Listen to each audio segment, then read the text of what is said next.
Saudi আরবে আপনি আপনার মুদিরকে, আপনি আপনার বসকে খুশি করার জন্য নিজে বিপদে পড়বেন না। আমরা অনেক বাংলাদেশি শ্রমিকরা আসি সৌদি আরবে, আসার পর কোনো একটা কাজ পাইলে সেই কাজটা আমরা বুঝি না বুঝি, সেফটি মানি না, হুট করে কোনো রিস্ক থাকা সত্ত্বেও সেটা করতে যাই কেন? হয়তো আপনার মুদির, আপনার যে উপরের লোক, আপনার যে বস বা আপনার যে উস্তাদ সেই জায়গায় উপস্থিত আছে তারে দেখানোর জন্য যে আপনি কাজটা পারেন। কিন্তু দেখা গেল যে এতে ভাই আপনার বড় ধরনের বিপদ হতে পারে। হয়তো আপনি একটা ওজনওয়ালা জিনিস উঠাচ্ছেন, সেটা আপনার পক্ষে আসলে উঠানো সম্ভব না, কিন্তু আপনি কাউকে দেখানোর জন্য হয়তো আপনার মুদিরে দেখাচ্ছেন যে আমি কাজটা পারি।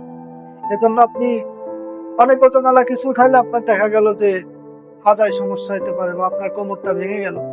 সেক্ষেত্রে কিন্তু ওই মুদিরই আপনার কোনো কাজে আসবে না। ওই মুদির কিন্তু আপনার কোনো দায়ভার নেবে না। আপনার সারা জীবন এই কষ্ট নিয়েই চলতে হবে।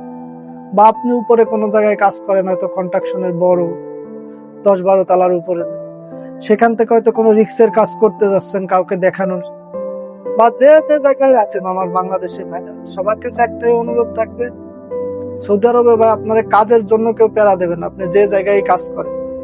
তাই আপনি আপনার সেফটি নিয়ে আপনি আপনার সাধ্য মতো যতটুকু পারেন তার চেয়ে একটু কম করুন।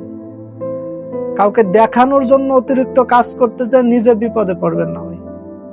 এই বিদেশের মাটিতে কিন্তু আপনি যদি বড় কোনো বিপদে পড়েন, আপনার মুদির, আপনার বস যেই হোক, যত আপনজনই হোক, কর্মক্ষেত্রে কিন্তু কেউ বন্ধু না, আর কেউ আপনার এই দায়ভার নিতে চাইবে না।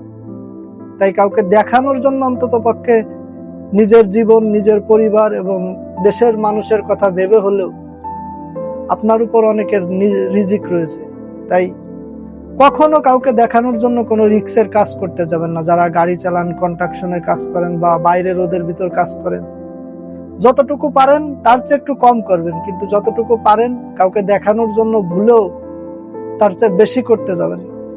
তাহলে ভাই আপনার যদি বিপদ হয়, আপনার ওই মুদির কিন্তু আপনারে দেখবে না। এটা সবসময় মাথায় রাখবেন।